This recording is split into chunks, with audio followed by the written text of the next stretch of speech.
Hi guys, it's November 21st. We're here for a Bible in a Year Challenge reading, and that is going to come from Daniel 1 through 2, Proverbs 15, and Luke 15. Okay, Daniel chapter 1. Daniel in Nebuchadnezzar's court. During the third year of King Jehoiakim's reign in Judah, King Nebuchadnezzar of Babylon came to Jerusalem and besieged it with his armies. The Lord gave him victory over King Jehoiakim of Judah. When Nebuchadnezzar returned to Babylon, he took with him some of the sacred objects from the temple of God and placed them in the treasure house of his God in the land of Babylonia. Then the king ordered Ashpenaz, who was in charge of the palace officials, to bring to the palace some of the young men of Judah's royal family and other noble families who had been brought to Babylon as captives. Select only strong, healthy, and good-looking young men, he said. Make sure they are well-versed in every branch of learning, are gifted with knowledge and good sense, and have the poise needed to serve in the royal palace. Teach these young men the language and literature of the Babylonians. The king assigned them a daily ration of the best food and wine from his own kitchens. They were to be trained for a 3-year period, and then some of them would be made his advisors in the royal court. Daniel, Hananiah, Mishael, and Azariah were 4 of the young men chosen, all from the tribe of Judah. The chief official renamed them with these Babylonian names. Daniel was called Belteshazzar. Hananiah was called Shadrach. Mishael was called Meshach. Azariah was called Abednego. But Daniel made up his mind not to defile himself by eating the food and wine given to him by the king. He asked the chief official for permission to eat other things instead. Now God had given the chief official great respect for Daniel, but he was alarmed by Daniel's suggestion. "My lord the king has ordered that you eat this food and wine," he said. "If you become pale and thin compared to the other youths your age, I am afraid the king will have me beheaded for neglecting my duties." Daniel talked it over with the attendant who had been appointed by the chief official to look after Daniel, Hananiah, Mishael, and Azariah. "Test us for 10 days on our diet of vegetables and water," Daniel said. "At the end of the 10 days, see how we look compared to the other young men who are eating the king's rich food. Then you can decide whether or not to let us continue eating our diet." So the attendant agreed to Daniel's suggestion and tested them for 10 days. At the end of the 10 days, Daniel and his 3 friends looked healthier and better nourished than the young men who had been eating the food assigned by the king. So after that, the attendant fed them only vegetables instead of the rich foods and wines. God gave these 4 young men an unusual aptitude for learning the literature and science of the time. And God gave Daniel special ability in understanding the meanings of visions and dreams. When the 3-year training period ordered by the king was completed, the chief official brought all the young men to King Nebuchadnezzar. The king talked with each of them, and none of them impressed him as much as Daniel, Hananiah, Mishael, and Azariah. So they were appointed to his regular staff of advisors. In all matters requiring wisdom and balanced judgment, the king found the advice of these young men to be 10 times better than that of all the magicians and enchanters in his entire kingdom. Daniel remained there until the first year of King Cyrus's reign. Okay. Then Daniel chapter 2. Nebuchadnezzar's dream. One night during the 2nd year of his reign, Nebuchadnezzar had a dream that disturbed him so much that he couldn't sleep. He called in his magicians, enchanters, sorcerers, and astrologers, and he demanded that they tell him what he had dreamed. As they stood before the king, he said, "I've had a dream that troubles me. Tell me what I dreamed, for I must know what it means." Then the astrologers answered the king in Aramaic, "Long live the king! Tell us the dream and we will tell you what it means." But the king said to the astrologers, "I am serious about this. If you don't tell me what my dream was and what it means, you'll be torn limb from limb, and your houses will be demolished into heaps of rubble. But if you tell me what I dreamed and what the dream means, I will give you many wonderful gifts and honors. Just tell me the dream and what it means." They said again, "Please, your majesty, tell us the dream and we will tell you what it means." The king replied, "I can see through your trick. You're trying to stall for time because you know I am serious about what I said. If you don't tell me the dream, you will be condemned. You have conspired to tell me lies in hopes that something will change. But tell me the dream, and then I will know that you can tell me what it means." The astrologers replied to the king, "There isn't a man alive who can tell your majesty his dream. And no king, however great and powerful, has ever asked such a thing of any magician, enchanter, or astrologer.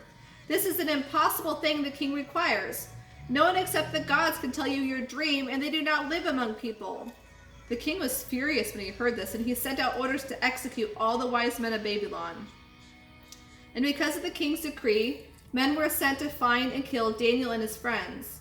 When Arioch, the commander of the king's guard, came to kill them, Daniel handled the situation with wisdom and discretion. He asked Arioch, "Why has the king issued such a harsh decree?" So Arioch told him all that had happened. Daniel went out at once to see the king and requested more time so he could tell the king what the dream meant.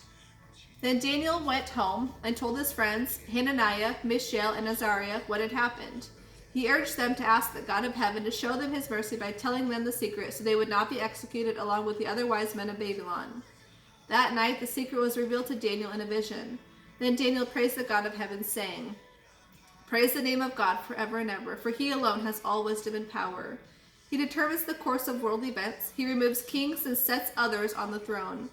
He gives wisdom to the wise and knowledge to the scholars. He reveals deep and mysterious things and knows what lies hidden in darkness, though he himself is surrounded by light. I thank and praise you, God of my ancestors, for you have given me wisdom and strength. You have told me what we asked of you and revealed to us what the king demanded." Daniel interprets the dream.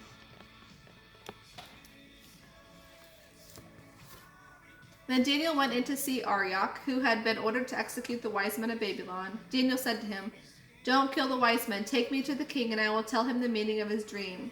Then Arioch quickly took Daniel to the king and said, "I have found one of the captives from Judah who will tell you, your majesty, the meaning of your dream." The king said to Daniel, also known as Belteshazzar, "Is it true? Can you tell me what my dream was and what it means?" Daniel replied, "There are no wise men, enchanters, magicians, or fortune-tellers who can tell the king such things. But there is a God in heaven who reveals secrets, and he has shown King Nebuchadnezzar what will happen in the future. Now I will tell you your dream and the vision you saw as you lay on your bed. While your majesty was sleeping, you dreamed about coming events. The revealer of mysteries has shown you what is going to happen. And it is not because I am wiser than any living person that I know the secret of your dream, but because God wanted you to understand what you were thinking about. Your majesty, in your vision you saw in front of you a huge and powerful statue of a man, shining brilliantly, frightening, and awesome. The head of the statue was made of fine gold. Its chest and arms were of silver, its belly and thighs were of bronze. Its legs were of iron, and its feet were a combination of iron and clay. But as you watched, a rock was cut from a mountain by supernatural means. It struck the feet of iron and clay, smashing them to bits. Then the whole statue collapsed into a heap of iron, clay, bronze, silver, and gold. The pieces were crushed as small as chaff on a threshing floor, and the wind blew them all away without a trace. But the rock that knocked the statue down became a great mountain that covered the whole earth. That was the dream. Now I will tell you, your majesty, what it means. Your majesty, you are a king over many kings. The God of heaven has given you sovereignty, power, strength, and honor. He has made you the ruler over all the inhabited world and has even put the animals and birds under your control. You are the head of gold. But after your kingdom comes to an end, another great kingdom inferior to yours will rise to take your place. After that kingdom has fallen, yet a third great kingdom, represented by the bronze belly and thighs, will rise to rule the world. Following that kingdom, there will be a fourth great kingdom as strong as iron. That kingdom will smash and crush all previous empires, just as iron smashes and crushes everything it strikes. The feet and toes you saw that were a combination of iron and clay show that this kingdom will be divided. Some parts of it will be as strong as iron and others as weak as clay. This mixture of iron and clay also shows that these kingdoms will try to strengthen themselves by forming alliances with each other through intermarriage. But this will not succeed, just as iron and clay do not mix. During the reigns of those kings, the God of heaven will set up a kingdom that will never be destroyed. No one will ever conquer it. It will shatter all these kingdoms into nothingness, but it will stand forever. This is the meaning of the rock cut from the mountain by supernatural means, crushing to dust the statue of iron, bronze, clay, silver, and gold. The great God has shown your majesty what will happen in the future. The dream is true, and its meaning is certain. Nebuchadnezzar rewards Daniel. Then King Nebuchadnezzar bowed to the ground before Daniel and worshipped him, and he commanded his people to offer sacrifices and burn sweet incense before him. The king said to Daniel, "Truly your God is the God of gods, the Lord over kings, a revealer of mysteries, for you have been able to reveal this secret." Then the king appointed Daniel to a high position and gave him many valuable gifts. He made Daniel ruler over the whole province of Babylon, as well as chief over all his wise men. At Daniel's request, the king appointed Shadrach, Meshach, and Abednego to be in charge of all the affairs of the province of Babylon, while Daniel remained in the king's court. Okay, Proverbs 15.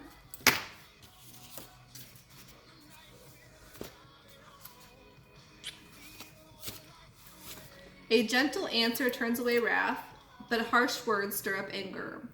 The wise person makes learning a joy. Fools spout only foolishness. The Lord is watching everywhere, keeping his eye on both the good and the evil. Gentle words bring life and death. A deceitful tongue crushes the spirit. Only a fool despises a parent's discipline. Whoever learns from correction is wise. There is treasure in the house of the godly, but the earnings of the wicked bring trouble. Only the wise can give good advice. Fools cannot do so. The Lord hates the sacrifice of the wicked, but he delights in the prayers of the upright. The Lord despises the way of the wicked, but he loves those who pursue godliness. Whoever abandons the right path will be severely punished. Whoever hates correction will die. Even the depths of death and destruction are known by the Lord. How much more does he know the human heart? Mockers don't love those who rebuke them, so they stay away from the wise. A glad heart makes a happy face. A broken heart crushes it. A wise person is hungry for truth, while the fool feeds on trash. For the poor, every day brings trouble. For the happy heart, life is a continual feast. It is better to have little with fear for the Lord than to have great treasure with turmoil. It is better to have little with fear for the Lord than to have great treasure with turmoil. A bowl of soup with someone you love is better than steak with someone you hate. A hot head starts fires. A cool-tempered person tries to stop them. A lazy person has trouble all through life. The path of the upright is easy. Sensible children bring joy to their father. Foolish children despise their mother. Foolishness brings joy to those who have no sense. A sensible person stays on the right path. Plans go wrong for lack of advice. Many counselors bring success. Everyone enjoys a fitting reply. It is wonderful to say the right thing at the right time. The path of the wise leads to life above. They leave the grave behind. The Lord destroys the house of the proud, but he protects the property of widows. The Lord despises the thoughts of the wicked, but he delights in pure words. Dishonest money brings grief to the whole family, but those who hate bribes will live. The godly think before speaking. The wicked spout evil words. The Lord is far from the wicked, but he hears the prayers of the righteous. A cheerful look brings joy to the heart. Good news makes for good health. If you listen to constructive criticism, you will be at home among the wise. If you reject criticism, you are only harming yourself. But if you listen to correction, you grow in understanding. Fear of the Lord teaches a person to be wise. Humility precedes honor. Okay, and then Luke 15.